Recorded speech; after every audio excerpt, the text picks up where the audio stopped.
아니 여보, 이게 다 뭐야? 우리 통장에서 매달 170만 원이 보험료로 빠져나가고 있잖아. 영상을 시청하기 전에 구독, 좋아요, 알림 잊지 마세요. 고객님 월 170만 원씩 나가던데요. 수화기 너머에서 들려오는 젊은 여자의 목소리에 제 귀를 의심했습니다. 네, 뭐라고요? 되물으니 그 여직원이 뭐가 이상하냐는 듯 똑같은 말을 기계처럼 반복하더군요. 고객님 댁에서 매달 170만 원씩 보험료가 자동이체되고 있다고요. 순간 머릿속이 하얘지면서 손에 들고 있던 전화기가 바닥에 떨어질 뻔했습니다. 17만 원도 아니고 170만 원이라니, 이게 대체 무슨 해괴망측한 소리인가 싶었지요. 작년 가을 평생을 바친 직장에서 정년퇴직을 하고 집에서 소일거리나 하며 지내던 평범한 저녁이었습니다. 아내는 마침 동네 부인회 원래회에 가서 집에 없었고 텔레비전에서 하는 옛날 드라마나 보며 시간을 보내고 있었지요. 그런데 모르는 번호로 전화가 한 통 걸려온 겁니다. 받을까 말까 망설이다 받았더니 대뜸 제가 거래하는 은행의 보험부서라고 하더군요. 그러면서 꺼낸 말이 바로 저 170만 원 이야기였습니다. 저는 평생을 검소하게 살아온 사람입니다. 월급날이면 아내에게 월급 봉투를 고스란히 가져다주고 아내가 주는 푼돈으로 용돈을 아껴 쓰며 살아왔지요. 그런 우리 집에서 내 이름으로 매달 170만 원이라는 거금이 보험료로 빠져나가고 있었다니, 이건 뭐 마른 하늘에 날벼락도 유분수지 상상조차 해본 적 없는 일이었습니다. 제 머릿속에서는 온갖 끔찍한 생각들이 스쳐 지나갔습니다. 혹시 보이스피싱? 아니면 아내가 나 몰래 무슨 큰 사고라도 친 건가? 심장이 쿵쾅거리고 손발이 차갑게 식어왔습니다. 전화를 끊고 멍하니 소파에 앉아 있는데 현관문 열리는 소리가 들렸습니다. 다녀왔어요, 여보. 저녁은 먹었어요. 장바구니를 들고 들어서는 아내의 얼굴이 그날따라 유난히 해맑아 보여서 더 속이 터졌지요.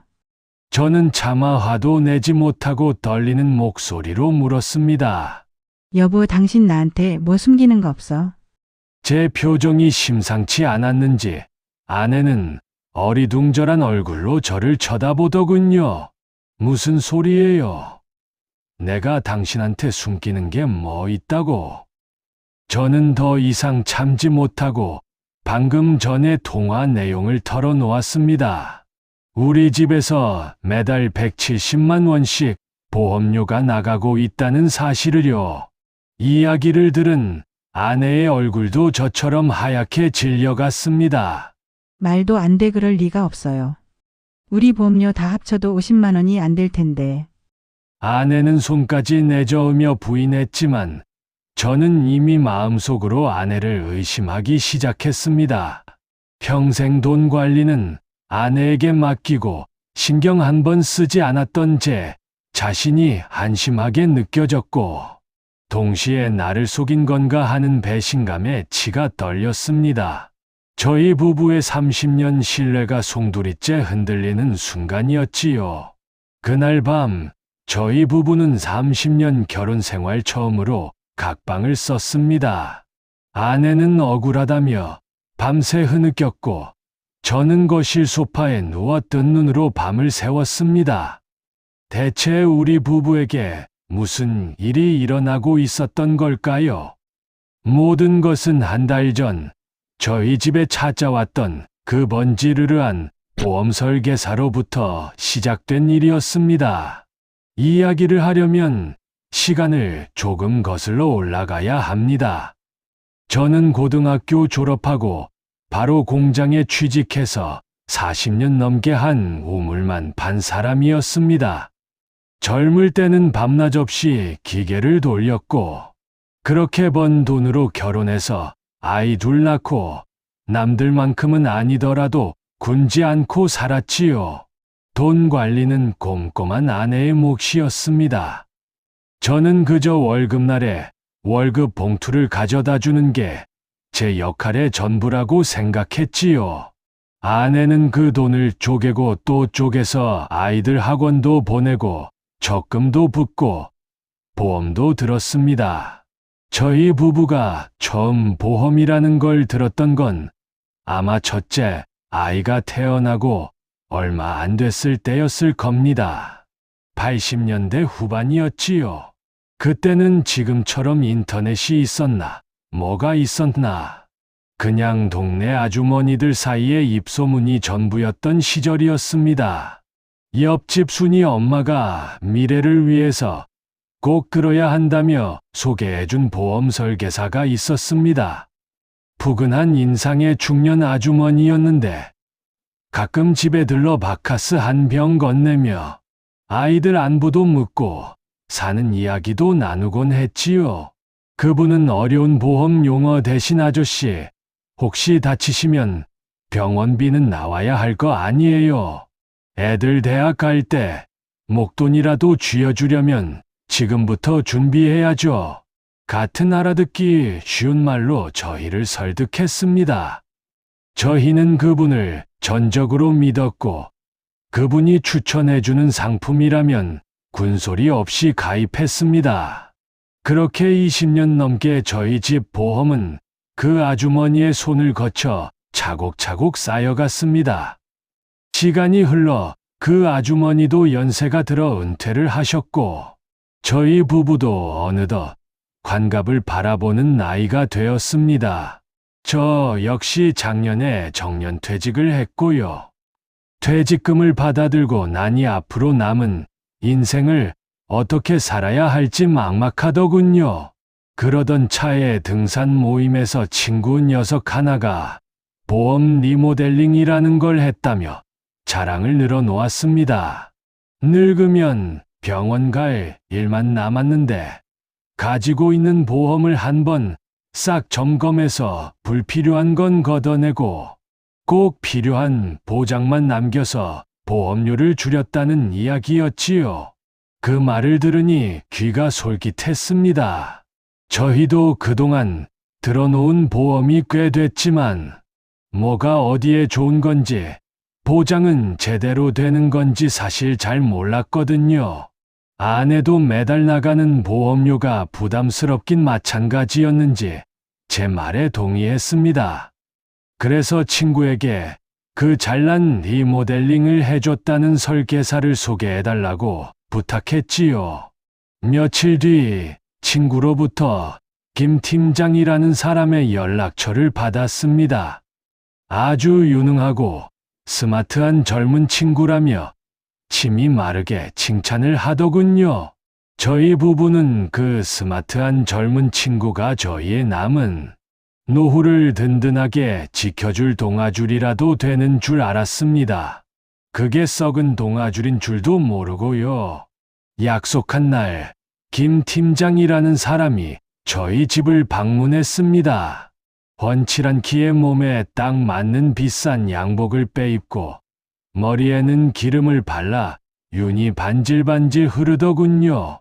손에는 서류 가방 대신 최신형 태블릿 PC를 들고 있었습니다. 첫인상은 참으로 스마트해 보였습니다. 예전에 저희 집에 오시던 그 푸근한 아주머니와는 완전히 다른 부류의 사람이었지요. 그는 거실 테이블에 앉자마자 현란한 손놀림으로 태블릿 PC를 조작하며 각종 그래프와 도표를 보여주기 시작했습니다. 아버님, 어머님. 두 분의 현재 재정 상황을 분석한 데이터입니다. 이것은 현재 대한민국 노인 인구의 평균 의료비 지출 곡선이고요. 알아들을 수 없는 전문 용어와 영어 단어를 섞어가며 어찌나 유창하게 설명을 하는지 저와 아내는 그저 입을 벌리고 감탄만 할 뿐이었습니다. 마치 대학 교수의 강의를 듣는 것 같았지요. 두 분께서 20년 넘게 유지해 오신 보험 증권들을 미리 분석해 봤습니다. 김 팀장은 저희가 미리 보내준 낡은 보험 증권 뭉치를 태블릿 화면에 띄웠습니다. 십수년의 세월이 묻어 누렇게 변색된 종이들이 화면 속에서 초라하게 느껴졌습니다. 그는 혀를 차며 고개를 절레절레 흔들더군요. 아이고 아버님 어머님. 이걸 어떻게 하면 좋습니까? 이건 보험이 아니라 그냥 매달 돈을 허공에 뿌리고 계셨던 겁니다. 그의 단호한 말에 저와 아내는 얼굴이 화끈거렸습니다. 평생 저희의 든든한 버팀목이라 믿었던 보험들이 하루아침에 쓰레기 취급을 받으니 당황스럽고 민망했지요. 그는 예전 보험들은 보장 범위도 좁고 갱신될 때마다 보험료가 터무니없이 오르는 구닥다리 상품이라고 했습니다. 특히 암진단금 같은 경우 요즘은 유사암, 소외감, 고해감 등으로 세분화되어 있는데 저희 보험은 그런 구분도 없이 뭉뚱그려져 있어 제대로 된 보장을 받기 어렵다고 했습니다. 설명을 듣고 보니 그의 말이 다 맞는 것 같았습니다. 세상이 이렇게 변했는데 20년 전 보험이 지금과 같을 수는 없겠지요. 저희 부부는 완전히 그의 페이스에 말려들고 있었습니다. 그는 마치 어둠 속에서 길을 잃은 저희에게 한 줄기 빛을 내려주는 구원자처럼 보였습니다. 걱정 마십시오. 제가 누굽니까? 대한민국 최고의 재무설계 전문가 김 팀장 아닙니까? 제가 두 분의 노후를 책임지고 황금빛으로 만들어드리겠습니다. 그는 자신만만한 미소를 지으며 새로운 상품들을 소개하기 시작했습니다. 변액 유니버셜 종신보험, 저해지환급형 CI 보험, 이름부터가 어렵고 복잡했지만 그가 태블릿으로 보여주는 예상 수익률 그래프는 실로 어마어마했습니다. 은행 이자는 쥐꼬리만 한 시대에 연치 18%의 수익은 물론 아프면 병원비도 나오고 나중에 죽으면 사망보험금까지 나온다는 그야말로 만능 같은 상품들이었지요. 저와 아내는 어느새 고개를 끄덕이며 그의 말에 완전히 빠져들고 있었습니다. 그가 내미는 서류에 도장을 찍는 것은 시간 문제처럼 보였습니다. 김 팀장의 화려한 언변에 홀려 있던 것도 잠시 제 마음속에서 무언가 찜찜한 기운이 스멀스멀 피어오르기 시작했습니다. 너무 모든 것이 완벽하게만 들렸기 때문일까요? 저는 평생을 기계와 씨름하며 살아온 사람입니다. 기계라는 것이 그렇습니다. 장점이 있으면 반드시 단점이 있기 마련이고 모든 것을 만족시키는 완벽한 기계란 세상에 존재하지 않지요. 그런데 그가 설명하는 상품들은 단점 하나 없는 완벽한 물건처럼 보였습니다. 팀장님, 그런데 기존에 있던 보험들을 전부 해지하면 손해가 너무 크지 않습니까? 20년 넘게 부은 돈인데요. 제가 조심스럽게 질문을 던졌습니다. 그러자 김 팀장은 잠시 미간을 찌푸리더니 이내 인자한 미소를 지으며 저를 어린아이 가르치듯 대하더군요. 아버님, 그렇게 생각하실 수 있습니다. 하지만 낡고 성능 나쁜 차를 계속 수리해서 타는 것보다 조금 손해를 보더라도 최신형 차로 바꾸는 게 장기적으로는 훨씬 이득 아니겠습니까? 과거에 얽매여서 미래를 놓치시면 안 됩니다. 그의 비유는 그럴듯했지만 20년 넘게 우리 가족의 희로애락을 함께 온 보험을 낡고 성능 나쁜 차에 비유하는 것이 영 마음에 들지 않았습니다. 게다가 조금 손해라고 말했지만 그 액수가 얼마인지에 대해서는 두루뭉술하게 넘어갔습니다. 그리고 이 새로운 상품은 보험료가 지금 내는 것보다 훨씬 비싼 것 같은데요. 저희 같은 은퇴한 늙은이들이 감당할 수 있을지 모르겠습니다. 아내가 옆에서 걱정스러운 목소리로 거들었습니다. 그러자 김 팀장은 과장된 몸짓으로 웃으며 말했습니다. 어머님, 이건 단순한 보험료가 아니라 투자입니다. 나중에 받으실 수익금과 보험금을 생각하면 이건 돈을 내는 게 아니라 버는 거나 마찬가지죠. 그리고 요즘은 다들 자식들에게 손 안 벌리고 자신의 노후는 스스로 책임지는 추세입니다. 두 분의 품위를 지키기 위한 최소한의 투자라고 생각하셔야죠. 품위라는 말에 아내의 얼굴이 살짝 굳었습니다. 마치 저희가 노후 준비도 제대로 안 된 생각 없는 늙은이 취급을 받는 기분이었지요. 그의 말은 정중했지만 그 속에는 은근한 무시와 압박이 담겨 있었습니다. 요즘 세상이 어떻게 돌아가는지도 모르는 답답한 노인네들이라고 말하는 것 같았지요.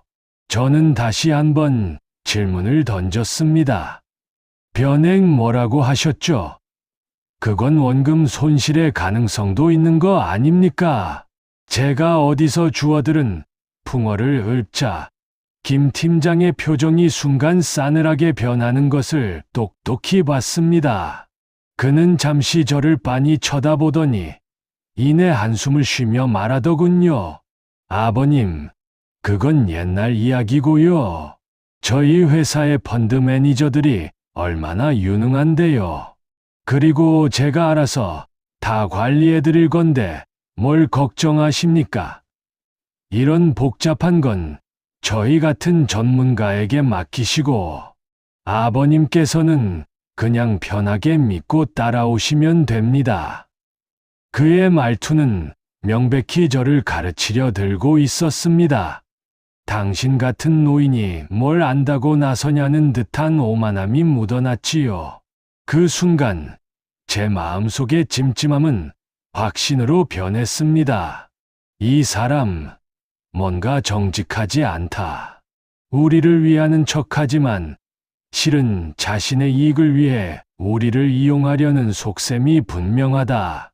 하지만 아내는 아직도 그의 화려한 언변에서 헤어나오지 못한 듯 보였습니다. 여보, 김 팀장님 말씀이 맞는 것 같아요. 우리가 뭘 알겠어요. 전문가가 알아서 잘해주신다는데. 라며 제 옆구리를 쿡쿡 찔렀습니다. 저는 더 이상 그 자리에서 왈가왈부해봤자 아내와 다투기만 할 것 같아 일단 한 발 물러서기로 했습니다. 알겠습니다. 오늘 설명은 잘 들었습니다. 저희도 부부끼리 좀 더 상의해보고 자식들하고도 의논을 해봐야 하니 시간을 좀 주십시오. 제 말에 김 팀장은 애써 감추려 했지만 실망한 기색이 역력했습니다. 오늘 바로 계약을 성사시키려던 계획이 틀어진 것이겠지요. 그는 못내 아쉬운 표정으로 물론입니다. 하지만 너무 오래 고민하시면 좋은 기회를 놓치실 수도 있습니다. 라는 말을 잊지 않았습니다. 그리고 그는 자기가 제안한 상품들의 설계안과 가입 신청서 몇 장을 테이블 위에 남겨두고 돌아갔습니다. 그가 떠난 뒤 집안에는 어색한 침묵이 흘렀습니다. 아내는 왜 바로 계약하지 않았냐며 저를 타박했고, 저는 아무 말 없이 그가 남기고 간 서류들만 멍하니 바라보았습니다. 그날 밤 저는 잠을 이룰 수가 없었습니다. 김 팀장의 기름 바른 얼굴과 거만했던 말투, 그리고 품위를 운운하며 우리를 무시하던 그의 눈빛이 계속해서 머릿속을 맴돌았습니다. 무엇보다 화가 나는 것은 그런 그에게 제대로 반박 한마디 못하고 어버버했던 제 자신이었습니다. 평생을 성실하게 살아왔다고 자부했는데 은퇴하고 나니 세상 물정 모르는 무능한 늙은이 취급을 받는 것 같아 서럽고 분했습니다. 내가 이대로 당하고만 있을 수는 없지. 어둠 속에서 저는 주먹을 불끈 쥐었습니다. 새벽녘, 저는 아내 몰래 일어나 컴퓨터 앞에 앉았습니다. 평생 컴퓨터라고는 장기나 두고 뉴스나 보던 게 전부였지만 그날은 달랐습니다. 독수리 타법으로 한자 김 팀장이 뱉어냈던 그 알 수 없는 단어들을 검색하기 시작했습니다. 변액 유니버셜 종신보험, 저해지환급형, 사업비, 추가 납입. 처음에는 온통 외계어처럼 보이는 단어들 뿐이었습니다. 머리가 지끈거리고 눈이 빠질 것 같았지요. 하지만 포기하지 않았습니다. 보험 관련 카페에도 가입하고 금융 전문가라는 사람들이 운영하는 유튜브 채널도 밤새워가며 돌려봤습니다. 그러다 보니 희미하게나마 전체적인 그림이 보이기 시작했습니다. 김 팀장이 만능이라고 침이 마르게 칭찬했던 변액 유니버셜 종신보험이라는 것은 사실 사망을 보장하는 종신보험에 펀드 투자를 결합한 상품이었습니다. 즉, 원금 손실의 위험이 분명히 존재하며 높은 수익률은 그저 희망사항일 뿐 보장되는 것이 아니었지요. 더 기가 막힌 것은 사업비라는 것이었습니다. 제가 내는 보험료의 10%가 넘는, 많게는 2030%에 달하는 돈을 보험사의 운영비와 설계사의 수당으로 떼어간다는 사실을 알게 되었습니다. 김 팀장이 말한 투자라는 것은 결국 내 돈의 상당 부분을 떼이고 시작하는 마이너스 투자였던 셈입니다. 그가 기존 보험을 쓰레기라며 해지하라고 종용했던 이유도 명백해졌습니다. 기존 계약을 해지시키고 새로운 계약을 체결해야만 그에게 가장 많은 수당이 떨어지기 때문이었지요. 저희의 손해는 곧 그의 이익이었던 겁니다. 그가 말했던 품위 있는 노후는 저희의 것이 아니라 바로 저희의 피 같은 돈으로 자신의 품위를 지키려는 속셈이었던 것을 깨닫고 나니 피가 거꾸로 솟는 것 같았습니다. 주말에는 서울 사는 아들 녀석을 집으로 불렀습니다. 아들은 금융회사에 다니고 있어서 이런 분야에 저보다 훨씬 밝았지요. 저는 그동안 제가 조사한 내용들을 아들에게 보여주며 김 팀장과의 일을 모두 털어놓았습니다. 제 이야기를 다 들은 아들은 잠시 생각에 잠기더니 이내 분노에 찬 얼굴로 말하더군요. 아버지, 이거 완전 사기꾼이네요. 어떻게 어르신들한테 이런 상품을 팔아먹을 생각을 하지? 아들은 김 팀장이 주고 간 설계안을 꼼꼼히 검토하며 문제점들을 하나하나 짚어주었습니다. 불필요하게 중복된 보장 내용, 현실성 없는 높은 예정이율, 해지 시 발생하는 막대한 손해 등 아들의 설명을 듣고 있던 아내도 그제야 사태의 심각성을 깨달았는지 얼굴이 새파랗게 질렸습니다. 특히 아들은 저희가 20년 넘게 유지해온 옛날 보험들이 지금은 다시 가입할 수 없는 보장 내용이 아주 좋은 명품 보험이라는 사실을 알려주었습니다. 김 팀장이 쓰레기라고 폄하했던 것들이 사실은 보물이었던 셈이지요. 모든 진실을 알고 나니 처음 느꼈던 분노는 차가운 결심으로 바뀌었습니다. 이대로 넘어갈 수는 없다. 나처럼 또 다른 피해자가 나오는 것을 막기 위해서라도, 그리고 무엇보다 내 자신과 우리 가족의 자존심을 지키기 위해서라도 그 젊은 사기꾼의 버르장머리를 단단히 고쳐줘야겠다고 마음먹었습니다. 그날 이후 저는 전쟁을 준비하는 장수처럼 치밀하게 움직이기 시작했습니다. 아들의 도움을 받아 김 팀장이 제시한 설계안의 모든 문제점을 A사 용지에 조목조목 정리했습니다. 인터넷에서 찾은 관련 법규와 금융감독원의 권고 사항까지 깨알 같은 글씨로 적어 내려갔지요.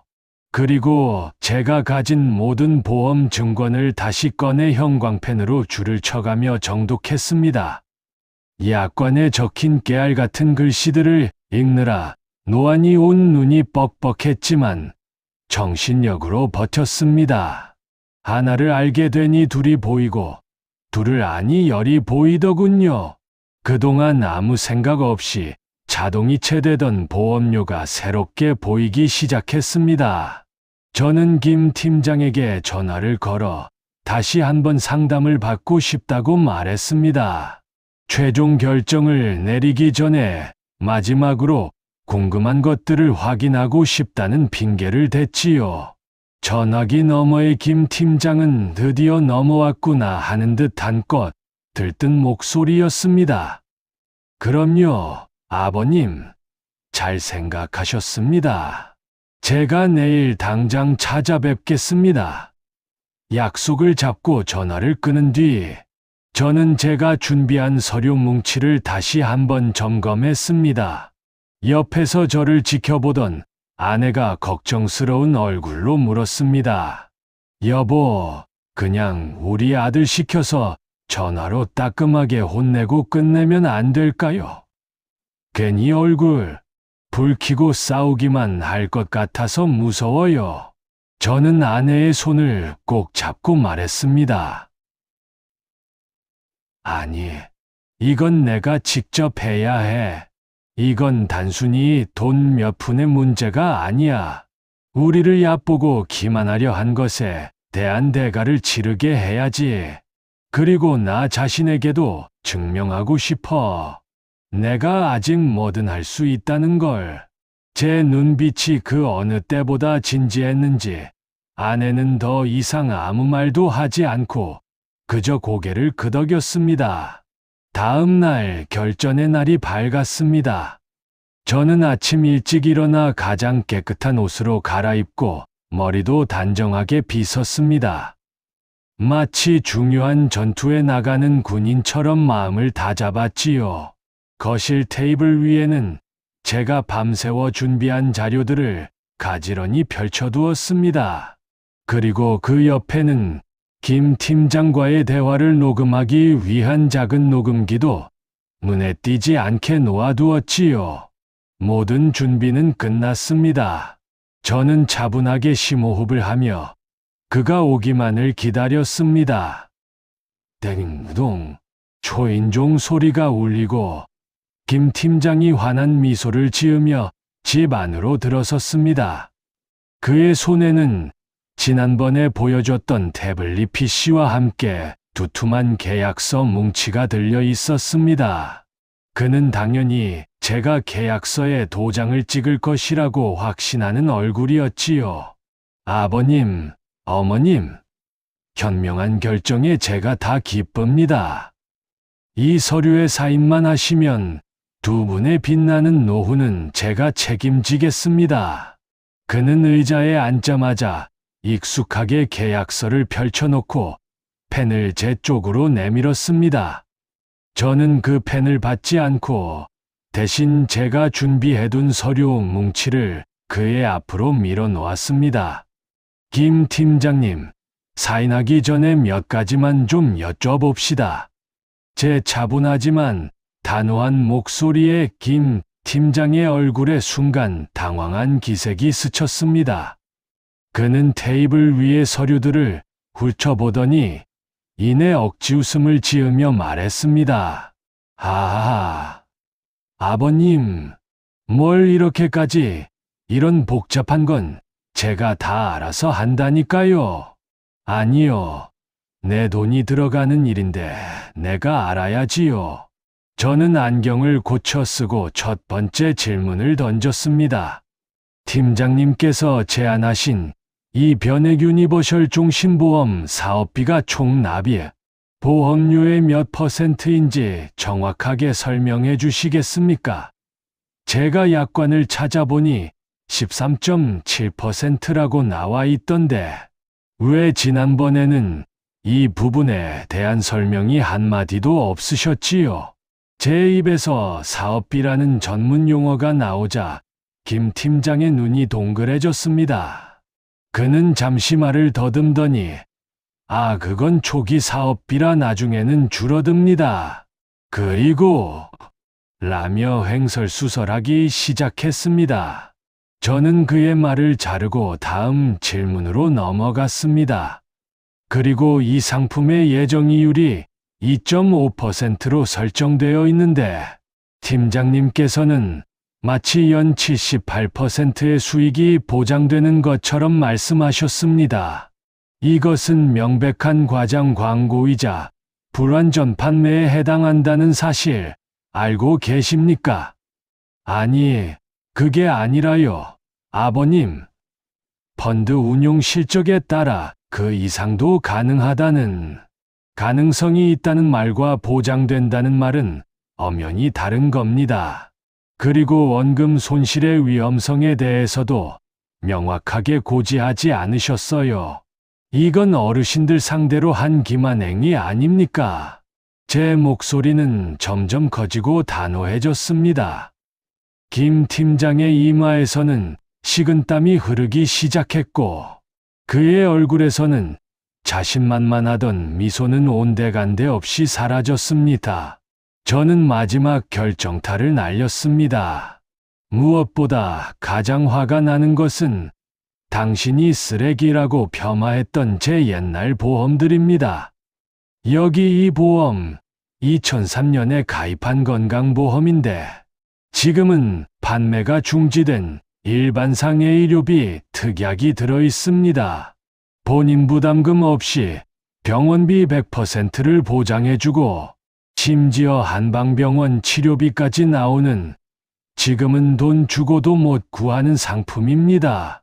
당신, 이거 알고도 해지하라고 한 겁니까? 아니면 정말 몰라서 그런 무식한 소리를 한 겁니까? 제 호통에 김 팀장은 완전히 꿀먹은 벙어리가 되었습니다. 그는 고개를 푹 숙인 채 아무 말도 하지 못했지요. 그제야 모든 상황을 파악한 아내도 옆에서 분을 사귀지 못하고 거들었습니다. 아니, 젊은 사람이 어떻게 어른들을 상대로 그런 사기를 칠 수가 있어요? 우리가 그렇게 만만해 보였어요. 저는 자리에서 일어났습니다. 그리고 김 팀장을 내려다보며 마지막 말을 건넸습니다. 김 팀장, 젊은 사람이 그렇게 살지 마시오. 돈 몇 푼 벌자고 어른들 등쳐먹는 짓, 그거 오래 못 가. 사람은 신뢰를 잃으면 모든 걸 잃는 거야. 당신은 오늘 나한테 보험 계약 하나를 놓친 게 아니라 사람으로서의 신뢰와 양심을 팔아먹은 거야. 알겠나? 저는 테이블 위에 놓여있던 그의 계약서를 집어들어 갈기갈기 찢어버렸습니다. 당장 이 집에서 나가. 그리고 다시는 내 눈앞에 나타나지 마시오. 만약 오늘 있었던 일에 대해 금융감독원에 정식으로 민원을 넣으면 당신 이 업계에서 발도 못 붙일 줄 알아. 김 팀장은 아무 말도 못하고 잿빛이 된 얼굴로 허둥지둥 짐을 챙겨 도망치듯 우리 집을 빠져나갔습니다. 쾅 하고 현관문이 닫히는 소리를 듣고 나서야 저는 참았던 숨을 길게 내쉬었습니다. 온몸에 힘이 쭉 빠졌지만 마음 한구석에서는 아주 오랜만에 느껴보는 통쾌함이 솟아올랐습니다. 옆에 서 있던 아내가 제 팔을 붙잡고 말하더군요. 여보, 정말 멋있었어요. 그 순간 저는 세상 그 어떤 칭찬보다도 아내의 그 한마디가 가장 큰 위로와 힘이 되었습니다. 그 소동이 있고 난 뒤 저희 집에는 다시 평화가 찾아왔습니다. 아니, 이전보다 더 단단한 평화가 찾아왔다고 해야 할까요? 그 사건은 저희 부부에게 큰 교훈을 남겼습니다. 특히 저에게는 인생의 전환점이 된 사건이었지요. 평생 돈 문제에 대해서는 아내에게만 미뤄두고 나는 모른다고 회피하며 살아왔던 제 자신을 반성하게 되었습니다. 무관심이 얼마나 위험한 것인지, 그리고 스스로 알려고 노력하지 않으면 언제든 남에게 휘둘릴 수 있다는 사실을 뼈저리게 깨달았습니다. 저는 그 이후로도 꾸준히 경제 공부를 하고 있습니다. 이제는 제법 어려운 경제 기사도 읽고 저희 집의 재정 상태를 한눈에 파악할 수 있게 되었지요. 아내는 그런 저를 보며 당신한테 그런 면이 있는 줄 몰랐다며 놀라워하면서도 무척이나 든든해합니다.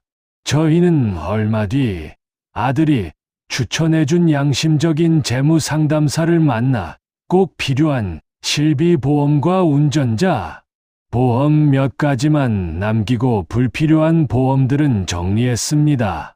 덕분에 매달 나가던 보험료도 절반 가까이 줄일 수 있었지요. 170만 원이라는 터무니없는 금액은 김 팀장이 기존 보험을 해약하고 새로운 보험을 여러 개 가입시키는 과정에서 발생한 일시적인 착오였다는 사실도 나중에 알게 되었습니다. 물론 만약 제가 그의 말대로 도장을 찍었다면 그 금액은 현실이 되었겠지요. 생각만 해도 아찔합니다. 어느 주말 오후 아내와 함께 거실 소파에 앉아 앨범을 보고 있었습니다. 낡은 앨범 속에는 젊은 시절 저희 부부의 모습, 아이들이 어릴 적 모습이 고스란히 담겨 있었지요.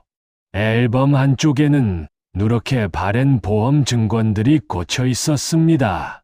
김 팀장이 쓰레기라고 불렀던, 하지만 20년 넘게 우리 가족을 묵묵히 지켜준 보물들이었지요. 아내가 제 어깨에 머리를 기대며 말했습니다. 여보, 그때 정말 고마웠어요. 당신 아니었으면 우리 평생 모은 돈 다 날릴 뻔했잖아요. 저는 아내의 손을 따뜻하게 잡아주며 대답했습니다. 뭘, 당연히 내가 해야 할 일이었는데. 그리고 덕분에 나도 많이 배웠어. 늙었다고 가만히 앉아 있기만 하면 정말 늙은이가 되는 거더라고. 이제부터라도 우리 똑똑하게 살자고. 아내는 제 말에 환하게 웃었습니다. 그 웃음을 보니 지난 몇 주간의 마음고생이 눈 녹듯 사라지는 기분이었습니다. 이 글을 보고 계시는 저와 비슷한 연배의 선배님, 그리고 후배님들께 꼭 드리고 싶은 말씀이 있습니다. 어렵고 복잡하다고 해서, 나이 들었다고 해서 더 이상 배우기를 멈추지 마십시오. 세상은 우리가 모르는 사이에 너무나도 빠르게 변하고 있고, 그 속에는 우리의 무지를 이용하려는 사람들이 도사리고 있습니다. 우리의 소중한 노후는 다른 누군가가 지켜주는 것이 아니라 우리 스스로가 지켜나가야 하는 것입니다. 조금만 관심을 갖고 들여다보면 결코 어려운 일만은 아닐 겁니다. 저희 부부처럼 말이지요. 늦었다고 생각할 때가 가장 빠른 때라는 말이 있지 않습니까? 우리 모두 당당하고 품위 있는 노후를 만들어 갑시다.